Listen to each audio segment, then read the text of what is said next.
Hey everyone, it's Jason from EskimoTV.net, and today I'm going to be talking about all of the spoilers from Avengers Endgame. If you have not seen this movie or you don't want the movie to be spoiled, you can check out my spoiler-free review, which I will include a link in the description below. So let's go ahead and get this review started.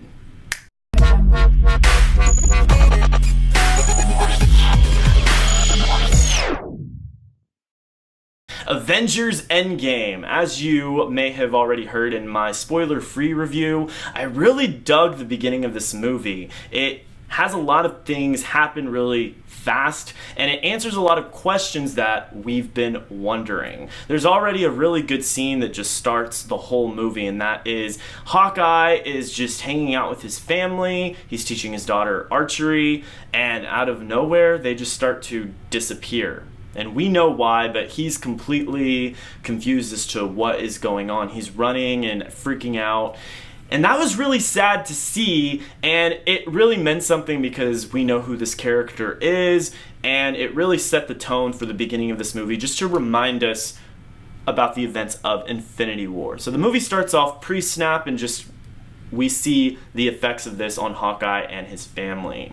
We cut to post-snap where Iron Man is running out of oxygen, but Captain Marvel comes to the rescue. I really liked this decision to have Captain Marvel, a character that we all just met a few months ago, come in and save the day for a character that we've known for the last 10 years. It really connected her to this universe. I thought that was a good decision to bring her in quickly. We cut to those current Avengers that were not killed off from Thanos' snap. They're trying to figure out a way to undo the snap, and they figure they're going to try to find where Thanos is at and get the Infinity Stones back.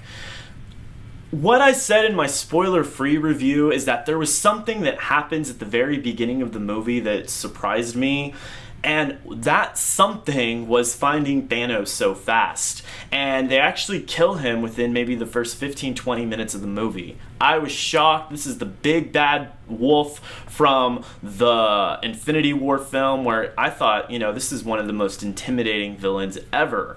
Now that we have Captain Marvel, she rockets into his desolate location where he's been hiding, and her and all of the Avengers hold him down in order to get the Infinity Stones back. Unfortunately, the stones were destroyed because he didn't want anyone to undo this, and so this angers the current Avengers, particularly Thor, who actually is the one who gives the finishing blow to Thanos.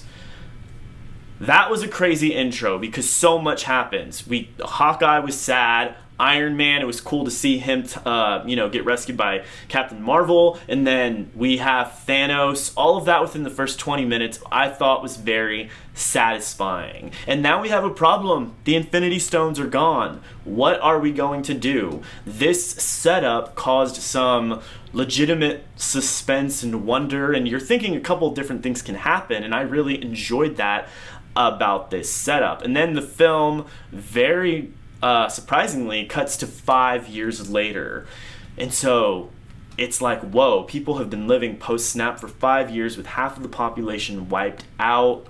And we learned that Ant-Man, Scott Lang, has actually come out of the quantum realm. People believe that he was gone. He finds our current Avengers to tell them that he thinks he can find a way to bring back people he's lost and everyone else that was affected by this tragic event. They go back in time to different events where they were all connected to the stone. It's this middle portion, the second and third act, that really dragged because it's just ordinary, typical superhero stuff. They're getting their hands on the Infinity Stones before Thanos can, and I really just didn't find it to be terrible, but a lot less epic than the beginning was. We had so many awesome things and questions that we had answered in the beginning of this movie. And in this second part, we're just trying to get our hands on some Infinity Stones. However, I did think that the Soul Stone was the most interesting.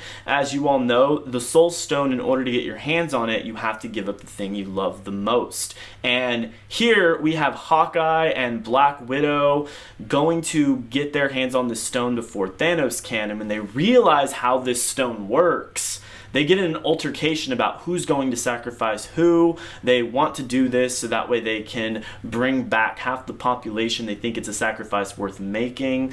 And big spoiler, that was really surprising, Black Widow actually sacrifices herself. Hawkeye is devastated, so that way, and he ends up getting his hands on that Soul Stone. Once everyone has their Infinity Stones from the past, they all meet up in the present. Iron Man has made Iron Man looking gauntlet, and Hulk actually is the one that puts this on, and it actually really damages him. He's using the Infinity Stones. I'm a little confused as to how it works, because there's a scene where he says to someone that he really tried hard to bring Natasha back, but that obviously did not happen. And so I wonder if, like, when you use the Infinity Stones, if it's just like wishing really hard. But it's a little weird because, I mean, you can wish to undo Thanos's craziness, but you can't bring Black Widow back. I don't know. So that was a little weird to me, but Hulk uses this. It really puts a damper on his body. He's really hurt by this, and it undoes everything that Thanos did. And immediately as this happens, Avengers headquarters gets bombarded, and Thanos himself gets to the Avengers area, and war breaks out. War breaks out. People are fighting back and forth with each other, and Captain America does say, "Avengers assemble!" And we see all of the characters that were gone from the snap come back, and the most epic war battle scene that's a comic book movie happens, and it is absolutely nuts, insane, great. I loved it. The CGI on the screen was just beautiful, and it is at this point that the movie picks up going into the fourth act where this battle happens. There's some really great action between Thanos and our characters. Captain America, Captain Marvel, Iron Man, Thor, they're all trying to ensure that Thanos doesn't get his hands on those Infinity Stones again. There's a point where where Thanos thinks that he has it because he has the gauntlet on, and he snaps, but nothing happens. He realizes the stones are missing, and Iron Man has the stones in his Iron Man gauntlet. He uses this to make all of Thanos' troops disappear, and Thanos fades away. However, because he uses these stones, he's very badly hurt, and this is how Iron Man dies. Very big spoiler. This was a very tragic moment, and I think it's so even more tragic because Iron Man sacrificed a perfect life. Prior to him agreeing to help our current Avengers, he had a family that he loved. He finally picked up the pieces after this complete failure with Thanos and Infinity War, and he was living a good life. And because he decided to go all in this mission, he dies. And I felt that the way that he died was very tragic, but also very heroic. We quickly cut to a funeral scene that I thought was beautifully done. Everyone's dressed in black for mourning. And then this movie kind of has to move along quick. We cut to Hulk and Captain America, who has to go and return the Infinity Stones to the original timeline that they took them from. Something that was said to Hulk when he takes his stone that he was going after was that he had to promise to bring back all the stones to the timeline that they were taken from.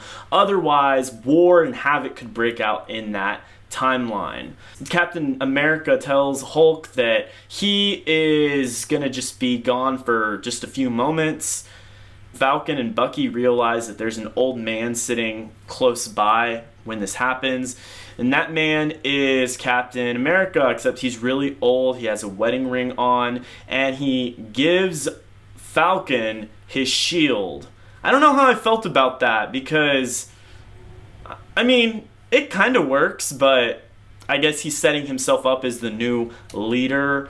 But I didn't see him much in this movie, and so it just felt a little random. But I'm curious to know what y'all think about that, about Falcon being given the torch. of having Captain America's shield. The film cuts to Captain America, I guess in a different timeline, dancing with Peggy. The movie closes to credits, and I thought that was a great way to end it. Ladies and gentlemen, that is my thoughts on Avengers Endgame. I realize I did not talk about every single little thing, and so if you've seen this movie and you're thinking, well, why didn't you talk about this, or why didn't you mention that? I did not have time to talk about every single detail. I did not want to make a 30-minute, 1-hour video. I just want to talk about some of the things that I found to be really interesting in this movie. If you think I left something really pivotal out, please let me know in the comments below. And if you enjoyed this spoiler review, be sure to like it, share it with your friends, and subscribe. Hit the bell button so you get notifications on the latest icy and chilly EskimoTV reviews.